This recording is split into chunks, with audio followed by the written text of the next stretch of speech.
meu celular, então a gente vai falar hoje sobre a graça. Eu não vou brincar com vocês como eu brinquei com o Romero outro dia, não vamos falar da graça no sentido daquela filhinha do fulano que é uma gracinha, é uma graça. Não é nesse sentido que nós estamos falando sobre a graça. Nós estamos falando da graça no sentido teológico, que é uma propriedade que pode adquirir a nossa alma. A nossa alma, nós temos uma alma espiritual. E essa alma, ela recebendo uma qualidade que não é própria dela, mas é dada por Deus, isso se denomina a graça divina ou a graça de Deus, ela inere na alma, ela faz só a modo de analogia para que a gente tenha isso em conta. Alguns autores utilizam algumas analogias para que a gente possa até tornar um pouquinho mais tangível o efeito da graça na alma. Santo Agostinho e outros autores, não?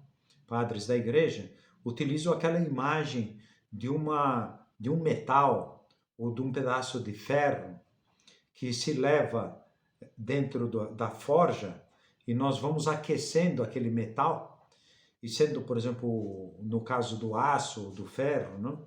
Ele vai recebendo aquele calor e o calor, estamos fazendo o comparativo, o calor como sendo a graça e os efeitos da graça no ser humano, na alma espiritual. Então, aquela propriedade que o aço ainda não tinha, que ao aquecer vai mudando de cor, ela vai adquirindo aquela cor um pouquinho mais amarelada ou um pouco mais rosácea, até ficar assim um vermelho vivo, né? Todos nós lembramos, especialmente os que tivemos aí a formação de engenharia e fomos visitar umas aciarias e vemos aquele negócio tão brilhante, né? Impressionante, né? Um pedaço de aço brilhando daquele jeito.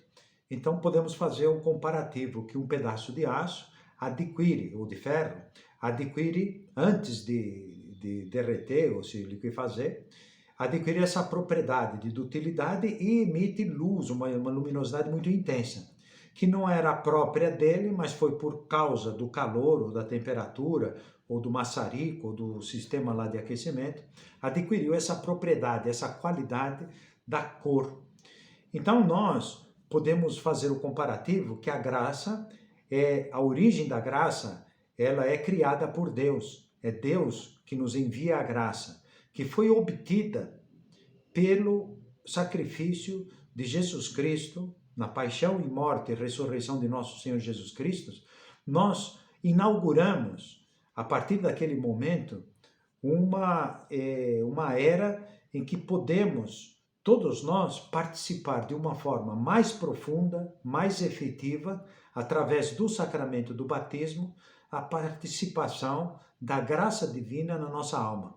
Uma pessoa que é batizada, recebendo o sacramento que foi instituído por nosso Senhor Jesus Cristo, ela é perdoada do pecado de origem, ainda que o pecado não seja pessoal, é um pecado que se contrai todos os homens quando nascem, os efeitos do pecado, eles continuam afetando a vida dos homens. E a graça vem ajudar. Não resolve todos os problemas da inclinação ao mal, devido ao pecado de origem, porque dá origem a muitos pecados pessoais. A graça de Deus, ela vem nos ajudar a quê?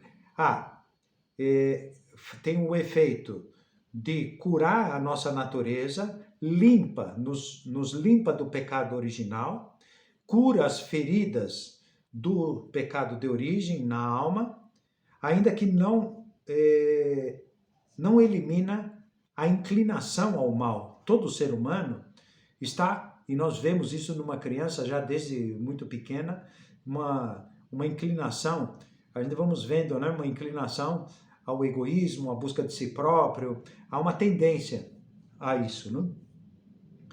A gente fala da graça como sendo, pela definição que está no catecismo, eu até sugiro para vocês podem entrar, eu depois posso enviar para todos aí no grupo, mas é no site do Vaticano, vatican.va, nós temos o acesso a todos os documentos, mas especialmente tanto ao compêndio do Catecismo da Doutrina Cristã, como o Catecismo da Igreja Católica. E o Catecismo da Igreja Católica tem um capítulo completo sobre a graça.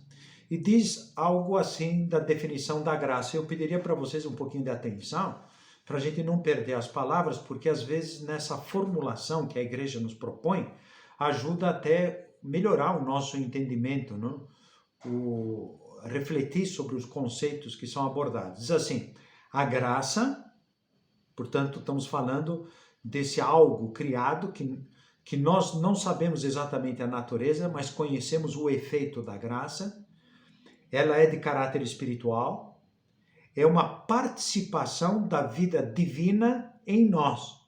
A partir do momento do batismo que nós recebemos a infusão da graça, aquela alma que estava manchada pelo pecado e submetida ao demônio, ela é liberada dessa carga do pecado e a graça é uma participação da vida divina em nós, que nos faz filhos de Deus, nos torna filhos de Deus, morada da Santíssima Trindade e herdeiros da vida eterna. Então nós temos aí que a graça divina, ela eleva as nossas faculdades, a nossa inteligência, a nossa vontade, a nossa alma como um todo é elevada a um novo plano.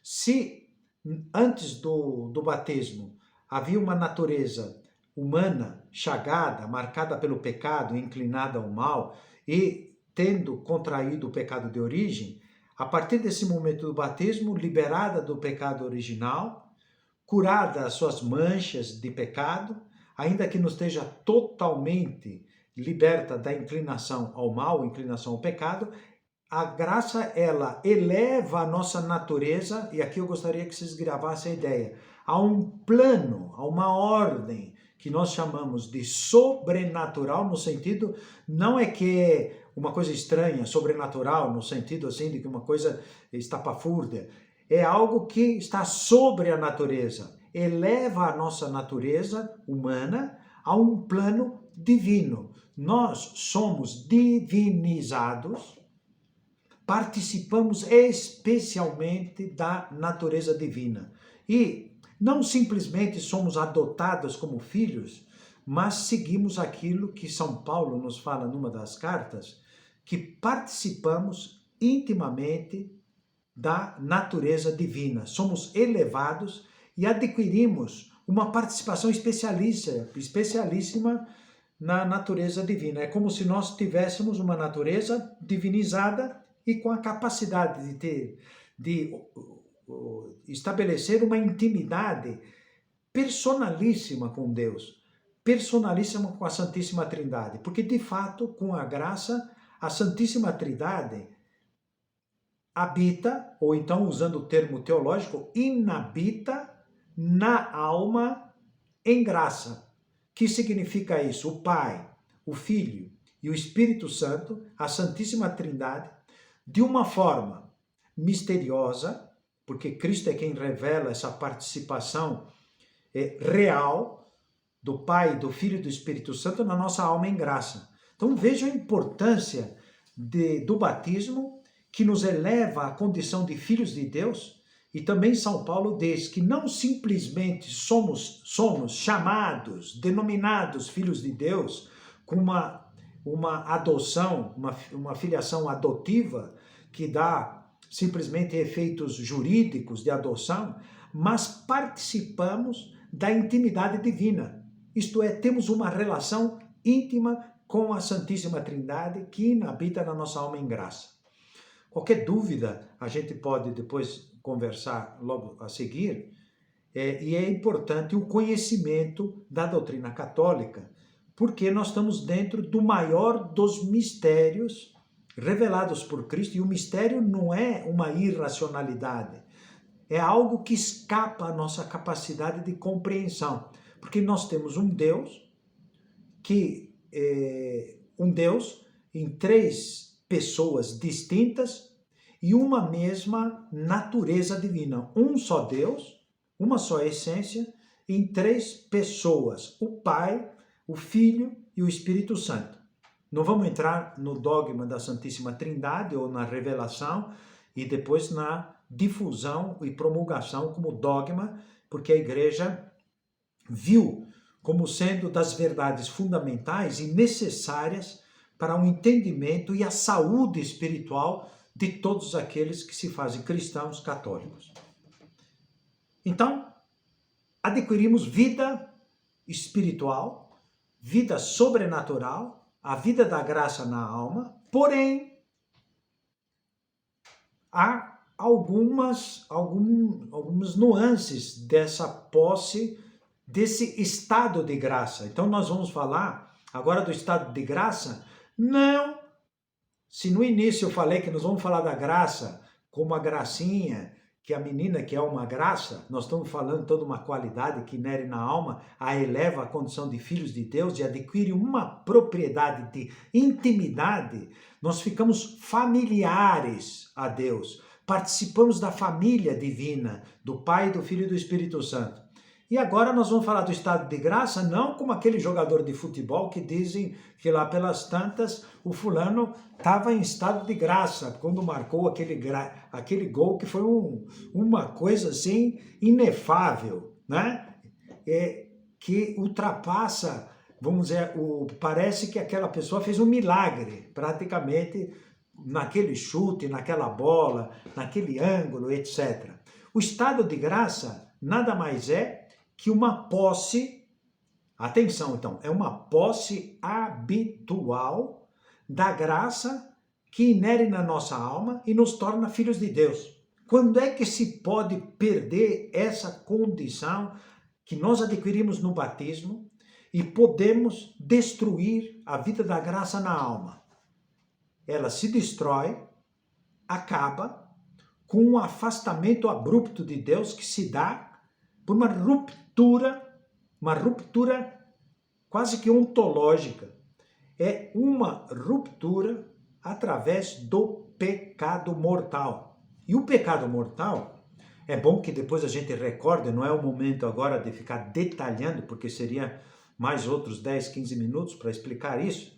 Um pecado mortal é aquele que a ofensa que nós fazemos é voluntária, é consciente, é um pecado grave, porque o objeto é matéria grave, e então aquilo nos separa de Deus de uma forma abrupta. O pecado mortal, então, destrói a vida da graça na alma, e aquela pessoa que podia e tinha adquirido méritos diante de Deus, não por seus méritos pessoais, veja, não só pelos seus méritos pessoais, mas porque Cristo nos deu essa vida da graça, nos possibilita adquirir méritos por causa do causador efetivo dessa vida espiritual, dessa vida da graça na alma, que é nosso Senhor Jesus Cristo, que nos conquista essa grande qualidade com seu sacrifício, né? Sua paixão, morte e cruz, e a ressurreição, que nos dá as fontes de salvação, as fontes da graça, que são os 7 sacramentos. Nós sabemos que são 7 os sacramentos que nos conferem e aumentam a graça. 2 deles, que é o batismo e o sacramento da penitência ou da confissão, elas têm a capacidade, tanto o batismo como a confissão, se trata de 2 sacramentos de mortos. Por que mortos? Estávamos mortos na vida da graça na alma e passamos, a partir do batismo, ou com a perda da graça, do estado de graça do batismo, podemos perder esse estado de graça pelo pecado mortal. E como podemos adquirir? Fazendo uma confissão auricular, contrita, das nossas faltas graves, que nós tenhamos cometido desde a última confissão válida que nós tivemos. Uma confissão válida, contrita, auricular, com o sacerdote. Ou então, e muita gente pensa que não existe isso, porém existe, mas confundem as coisas. Ou então, uma pessoa movido por já vou explicar o que são as graças atuais, movidos por umas inspirações divinas, porque nós, pecadores, para podermos nos converter, a gente pensa, não, eu me converti, eu ouvi uma palestra, então, tá, olha, Deus nos estava preparando já desde muito tempo antes para ter esse terreno fértil para poder receber umas graças atuais e nos convertermos para buscar a confissão. E naquele momento, se temos ou fazemos um ato de contrição é dor de amor, dor por ter pecado, dor por ter ofendido a Deus que é tão bom e fiz essa barbaridade. Se essa contrição for perfeita, já estamos perdoados dos nossos pecados. Deus é misericordioso. Porém, a igreja nos diz sempre, essa contrição somente é verdadeira e profunda, porque isso é por querer divino, por próprio Jesus Cristo que instituiu o sacramento da penitência. A igreja nos diz que nós devemos formular, já nesse momento que fazemos o ato de contrição, o desejo de nos confessarmos logo que pudermos. Logo que tivermos um sacerdote à disposição, ou vamos procurar um sacerdote. Já desde aquele momento estamos perdoados dos nossos pecados, e a igreja também nos observa que não é legítimo a busca de receber a Eucaristia se nós não passamos pela confissão, sacramento da penitência. Por quê? Por uma questão de respeito ao santo o sacramento da Eucaristia. Podemos assistir à missa, o que não podemos é receber a Eucaristia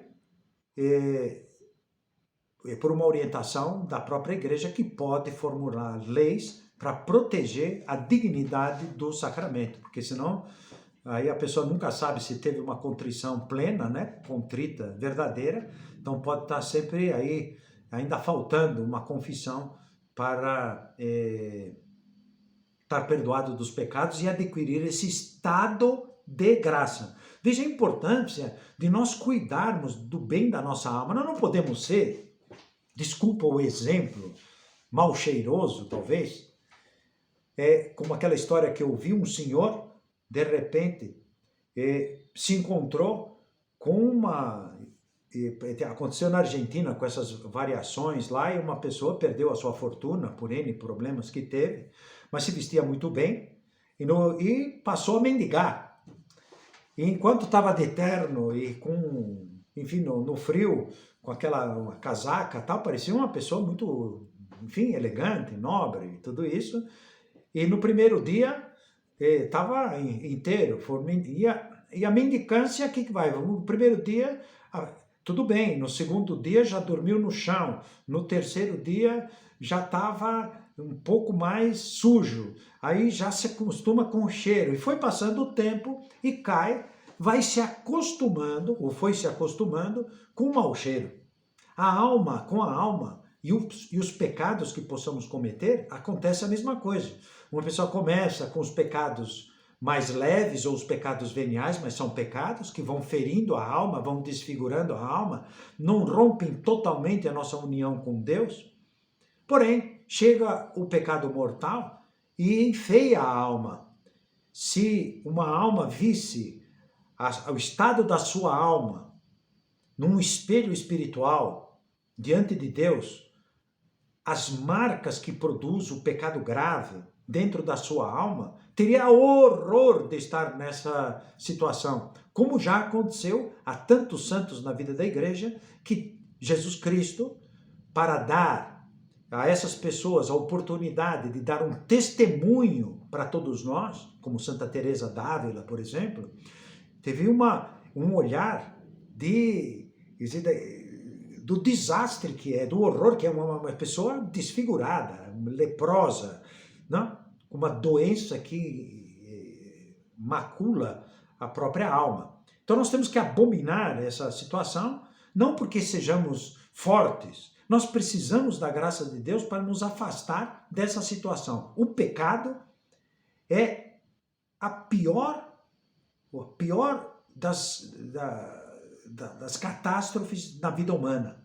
Mais do que um mal material, São Tomás de Aquino nos fala disso, pois basta um pecado mortal para nos condenar ao inferno, o afastamento de Deus. Se uma pessoa não está contrita, morre não contrita dos seus pecados, essa pessoa se condena ao afastamento de Deus, por culpa própria, por uso da sua própria liberdade. Deus sempre dá é tão misericordioso que dá tantas graças, mas tantas graças e ajudas, é tão misericordioso, que aquele que não aproveitou essas graças, e aí nós já vamos falar dos tipos de graça, quem não aproveitou, não usou da sua liberdade, e há muitas passagens no Evangelho que nos mostram aquele opulento que nunca prestou atenção para o pobre Lázaro que estava lá, ele se banqueteando todos os dias, pois de lá vai condenado ao inferno. Bom, mas não é o capítulo que nós estamos querendo tratar agora. A graça santificante nos dá méritos para viver virtudes e adquirirmos a vida sobrenatural, a vida da graça na alma, que nos faz filhos de Deus, e nós podemos ser muito felizes já aqui na Terra, vivendo essa participação especialíssima da filiação divina. Somos filhos de Deus, participamos na vida divina. Há uma série de consequências dessa filiação divina que nos torna mais alegres, mais audazes, mansos, serenos. Nos afastamos daquelas coisas que nos afastam de Deus, dessas coisas que vão deixando um mau cheiro na alma, que depois acabamos perdendo, e com o pecado mortal se perdem absolutamente todos os méritos das obras passadas da vida inteira. Olha que terrível, né? É como se uma pessoa pegasse uma marreta e começasse a distrair, entra num museu e começa a destruir tudo. É mais ou menos a catástrofe que produz, mais ou menos conscientemente, mais ou menos livremente, mas sempre tem a participação da liberdade do sujeito, que acaba destruindo tudo aquilo que construiu com as virtudes e os trabalhos que fez com a ajuda da graça. Por quê? As nossas obras só têm mérito diante de Deus se estão unidas a Cristo. Vejam lá, se está realmente unida a Cristo. A graça nos estabelece dentro da alma um processo de transformação, de cristificação, de tornarmos outros Cristos, o próprio Cristo. Então vamos pensar nisso. Deus nos dá a oportunidade de participarmos da vida intratrinitária e podemos imitar a Cristo e viver vida sobrenatural e ser santos, verdadeiramente santos, porque essa é a vontade de Deus, que sejamos santos de verdade, por meio da graça. E a graça é que nos confere esses méritos, não por nossos méritos, mas pelos méritos de Cristo e se nós cooperamos com a graça divina. Muito bem. E as graças atuais? O que são as graças atuais?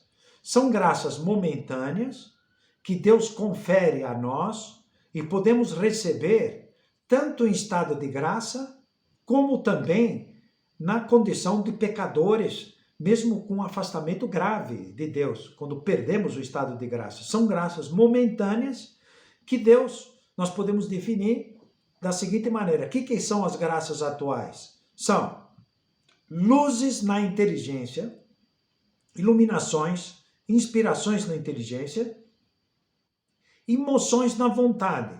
Para quê? Para buscar a ajuda de Deus, para viver como filhos de Deus. Então não faltarão graças atuais para a nossa conversão. Por exemplo, numa reunião como estamos fazendo, numa leitura do Evangelho, na prática de um plano de vida espiritual, numa confissão, nós recebemos a graça do sacramento e também as graças necessárias para perseverar na vida cristã.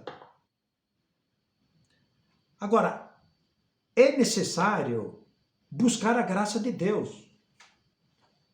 Não podemos nos afastar da graça de Deus, porque é perder a vida eterna. E Cristo quer nos dar a vida dele, que é a vida eterna, que é a felicidade eterna. Então, é lógico que, com o desejo, não só porque queremos nos salvar, mas porque a santidade, que é a busca da salvação, exige a busca da transmissão desses bens espirituais para outras pessoas, querer a salvação de muitas pessoas.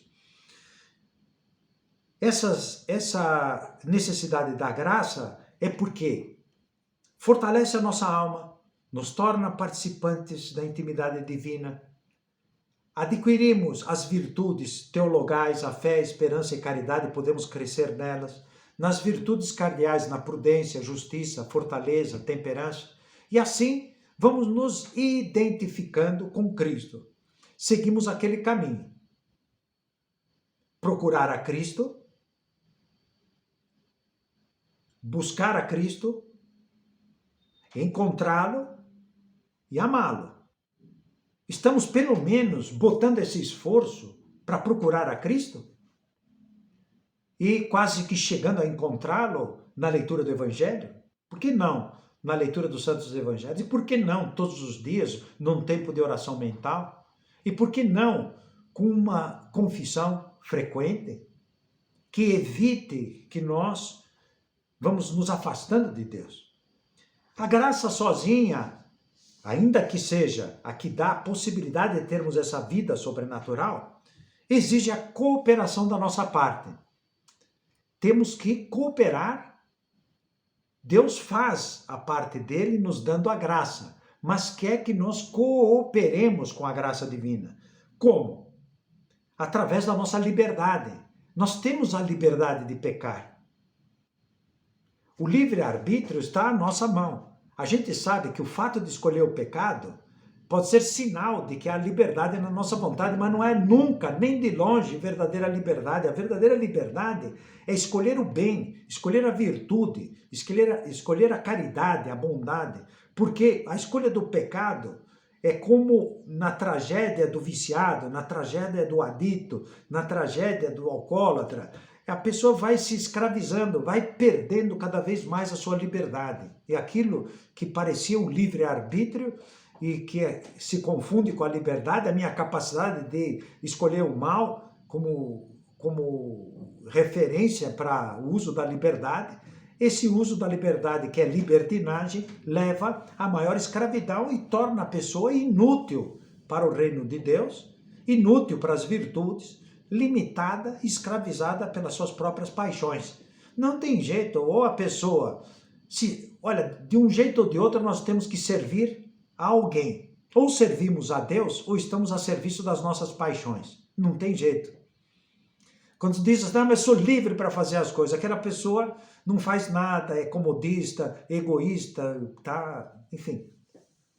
Então é importante o uso da nossa liberdade. E como é que nós vamos usar a nossa liberdade? Procurar fazer a vontade de Deus.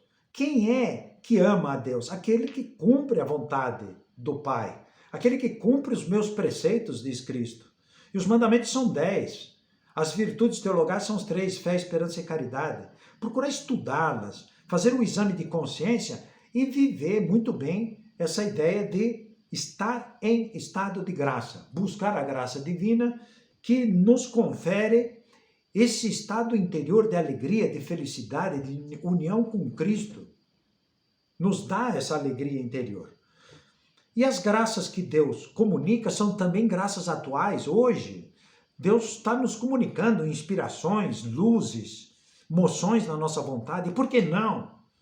Quantas vezes a gente está numa pregação, quando estamos assistindo a missa, mesmo que o pregador foi infeliz, né? Foi infeliz lá no comentário e tal, mas de repente uma palavra nos toca o coração. Como aquele pregador que viu que um dos seus filigreses se converteu e quis saber em que momento do sermão ele teria tocado o coração daquela alma. E ele disse, padre, o senhor nem faz ideia. Toda vez que o senhor virava a página daquele livro, eu pensei comigo mesmo, eu tenho que virar a página da minha vida. Foi exatamente o gesto, mais nada. simplesmente foi o Espírito Santo se serviu do que for, do que tem ali. Às vezes o sacerdote não consegue nem expressar direito o que está querendo, as palavras. A gente fica pensando mal do sacerdote, mas ali a ação é trinitária. É o Espírito Santo que está... É evidente que o sacerdote tem que ajudar um pouco, né? Ajudar um pouco, porque tem aquela famosa piada, eu não sei se eu vou lembrar direito, entre o motorista de ônibus e o padre. E os dois chegaram lá para... E o motorista de ônibus entrou no céu, São Pedro levou e ficou nos melhores aposentos do céu. E o padre foi levando lá para um canto, num lugarzinho perdido lá. Ele queria saber, mas eu estive celebrando missa, eu preguei, eu fiquei no confessionário e tal. Pois é, seu padre. No teu caso, nos sermões que você fazia, as pessoas dormiam. Agora, o motorista, a hora que ele dormia na direção, todo mundo rezava. E por isso ele conseguiu santificar mais gente. Mas enfim, fica a piada só para... Quem é que causa a graça? Só Deus pode comunicar a graça. E os 7 sacramentos foram instituídos por nosso Senhor Jesus Cristo. Nós precisamos dar uma olhada, porque às vezes a gente fala, mas como é que é isso daí? A água. Quem confere o poder, a matéria e as palavras que o ministro correspondente, que confere o sacramento, que vai dar o sacramento, confere a graça. Então todo sacramento é um sinal sensível e eficaz da graça. Por exemplo, o sacramento da penitência. Qual é o sinal externo sensível? É um tribunal. Olha lá o tribunal. Tem um juiz, que é o padre. Tem que ter jurisdição. Se o juiz não tem jurisdição, não absolve nada. Não acontece absolutamente nada. Ele tem que ter validade para a sua jurisdição. Tem que estar ordenado devidamente, liberado pelo bispo naquela diocese, naquelas circunstâncias. A legislação é bastante clara. Ele tem as condições, é o juiz. Tem que ter um réu. Então se simula um tribunal. E tem que ter culpa. Se o cara chega e fala da culpa da vovó, da sogra, não serve para nada, porque ou a culpa é pessoal ou nada feito. Não tem matéria, não tem sacramento. Então é um tribunal. Diferença do tribunal humano. Uma pessoa se confessa,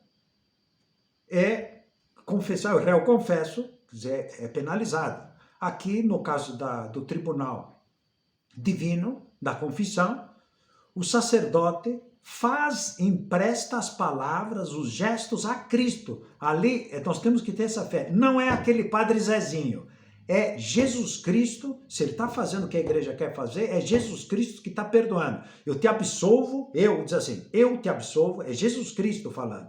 Eu te absolvo dos teus pecados, em nome do Pai, do Filho e do Espírito Santo. Não pode acontecer que aquele padre esqueceu de dar absolvição e o sujeito diz assim, mas padre, o senhor não vai me dar absolvição? Ele vai, pois é, meu filho, estava esquecendo. Não pode acontecer isso. Então, é Cristo que absolve.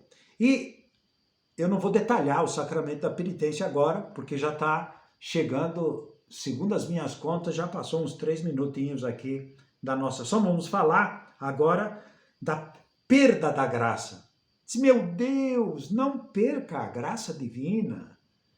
Procure. É um tesouro, é como você adquiriu um tesouro, um patrimônio. Você não cuida disso? Você tem lá o cuidado das suas finanças, né? Você precisa daquele dinheirinho, tem aquela poupança, tem aquelas coisas, você paga tudo em dia. Agora, e há tesouro mais valioso do que desse estado de graça? Não, vamos pensar bem, em sã consciência. É a vida eterna que está em jogo, é a santidade. Então temos que cuidar. E, primeiro, evidente que nós temos que seguir o princípio de Santo Agostinho. Tu diz basta, tu tá perdido porque já vai para trás, estamos contra a correnteza. Não, eu já tô bom. Tá bom? Não dá. Paraste, começaste a perder. É preciso estar sempre lutando. Então a vida cristã é uma vida dinâmica. É uma vida de amor, de entrega, de desejo de cumprir a vontade de Deus dentro das circunstâncias normais, correntes da nossa vida. Não temos que fazer, não temos que ser atleta pan-americano, né? A gente viu lá os caras correndo que nem um impressionante, né? Os nadadores, esses caras, você olha para aquilo e você fala, mas eu nunca faria isso daí. A santidade não é assim. A santidade não é para as pessoas super preparadas desde os 5, 6 anos de idade. Não, a santidade é dom divino. Graça de Deus é a nossa correspondência.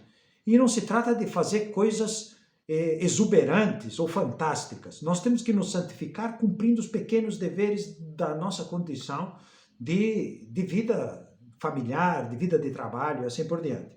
Então, não perder a graça é lutar por amor até quando? Até o fim, até o último instante. E se a nossa condição é de pecadores? O pecado venial, não estamos livres do pecado venial. O pecado venial, a matéria é leve e, havendo consentimento, há o pecado venial. O pecado venial, ele vai tornando a nossa vontade frouxa, débil, e abre caminho para o pecado grave. Por isso, a nossa condição é começar e recomeçar e lutar em pequenas coisas, lutar longe, como diz São José Maria, longe dos torreões da fortaleza, isto é, das muralhas. Luta lá longe, na trincheira. E se o inimigo chega, vai chegar na muralha com menos força, porque você já está lutando aonde? No teu plano de vida, no aproveitamento do tempo, na presença de Deus, no cuidado enfim, do nosso trabalho, santificar o nosso trabalho profissional e assim por diante. E se nós caímos? Por quê? Caímos. Buscar rapidamente o sacramento da confissão, o sacramento da penitência, devidamente preparados. E para isso, procurar um sacerdote daqueles que enfim, usam batina, que sentam lá no confessionário. Isso, podemos identificar um sacerdote que esteja razoavelmente preparado para atender uma confissão. Não pode ser assim um despreparo, né? Isso é uma recomendação simples, basta que seja um sacerdote que tem lá umas horas que dedica no confessionário, você vê que preza aquilo e está fazendo o que Cristo quer fazer. Recuperar rapidamente o estado de graça e sempre que pudermos, estando preparados, sem consciência de pecado grave, estando em estado de graça, buscar a Eucaristia. Isso vai nos ajudar a crescer na vida espiritual, porque uma só comunhão, uma só recepção da Eucaristia teria feito um santo. Vamos terminar, rezamos uma Ave Maria, depois fazemos um bate-papo, tá? Se quiserem levantar, a gente já termina aqui.